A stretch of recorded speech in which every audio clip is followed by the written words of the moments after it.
Hi everyone, welcome to Mugavai பொண்ணுங்க channel. நம்ம இந்த வீடியோவில் பீக்கங்காய் வச்சு எப்படி ஒரு இட்லி சாம்பார் செய்யலாம் அப்படின்றத பார்க்கலாம்.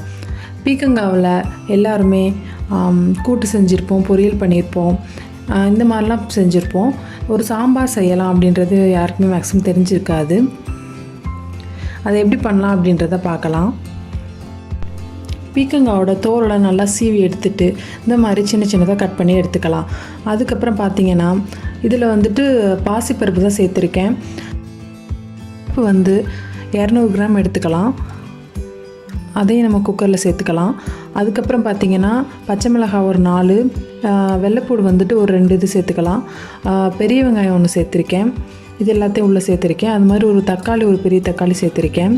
அதையும் போட்டுக்கலாம். நம்ம எப்போதுமே சாம்பாருக்கு எப்படி குக்கரில் வைப்போம் அது மாதிரி தான் வச்சுருக்கணும், இதையும் வச்சுக்கணும். அதுக்கு பதிலாக காய்கறி போடுறதுக்கு பதிலாக இதில் பீக்கங்காய் மட்டும் சின்ன சின்னதாக கட் பண்ணி அதையும் உள்ளே சேர்த்துக்கலாம். அதுக்கப்புறமா பார்த்திங்கன்னா தேவையான அளவு உப்பு சேர்த்துக்கலாம்.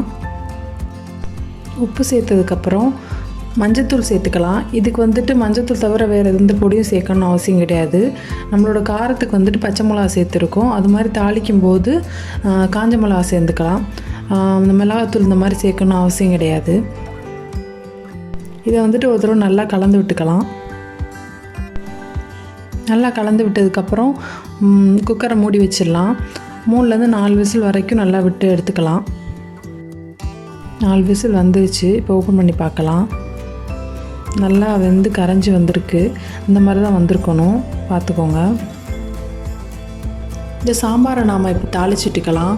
அதுக்காக பார்த்திங்கன்னா ஒரு சின்ன கடாயில் 2 ஸ்பூன் அளவுக்கு எண்ணெய் சேர்த்துக்கலாம்.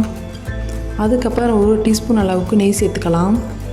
நெய் நல்லா காஞ்சி வந்ததுக்கப்புறம் கடுகு, சீரகம், ஒரு 4-5 காஞ்ச மிளகாய் எல்லாமே சேர்த்துக்கலாம். நல்லா காஞ்சி வந்ததுக்கப்புறம் இதை நம்ம குக்கருக்குள்ளே சேர்த்துக்கலாம். அவ்வளோதாங்க, நம்மளோட பீக்கங்காய் சாம்பார் ரெடி ஆயிடுச்சு. இது ரொம்ப டேஸ்ட்டாக இருக்கும். ரொம்ப ஈஸியான சாம்பாரும் கூட. கண்டிப்பாக ட்ரை பண்ணி பாருங்கள், உங்களுக்கே ரொம்ப பிடிக்கும். இது இட்லி, தோசை எல்லாத்துக்கூடையும் சாப்பிட ரொம்ப நல்லாயிருக்கும். இந்த வீடியோ உங்களுக்கு பிடிச்சிருந்துச்சுன்னா மறக்காமல் எங்களோட முகவை பொண்ணுங்க சேனலுக்கு சப்ஸ்கிரைப் பண்ணிடுங்க ஃப்ரெண்ட்ஸ். நாம் மற்றவங்களுக்கு சாப்பாடு கொடுத்து ஹெல்ப் பண்ணலைனாலும் பரவாயில்ல, நம்மளோட சாப்பாடை வேஸ்ட் பண்ணாமல் இருக்கிறது பெரிய விஷயந்தாங்க. அதனால சாப்பாடை வேஸ்ட் பண்ணாதீங்க. இது எங்களோட ஒரு சின்ன ரெக்வெஸ்ட்.